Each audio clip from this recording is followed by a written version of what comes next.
علم یہ نہیں کہ بات کتنی گہری ہے اور الفاظ کتنے مشکل ہیں، علم یہ ہے کہ بات کتنی ضروری ہے اور الفاظ کتنے سادہ ہیں۔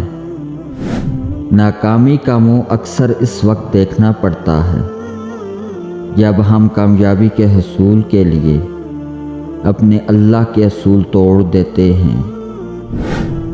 انسان کا اخلاق زبان، سوچ اور ظرف بتا دیتا ہے کہ وہ ان پڑھ ہے، پڑھا لکھا ہے یا پڑھا لکھا جاہل ہے۔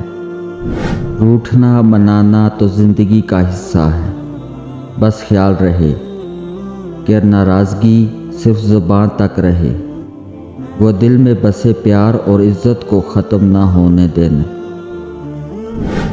اسے کھونے سے ڈرتا تھا، بہت رونے سے ڈرتا تھا، پھر ایک دن یہ سمجھ آیا کہ رویا ان کو جاتا ہے بچھڑ جائے مقدر سے، کہ کھویا ان کو جاتا ہے جو حاصل ہوں میسر ہوں، جو دانستہ بچھڑ جائیں اسے رویا نہیں کرتے، جسے پایا نہیں اب تک اسے کھویا نہیں کرتے۔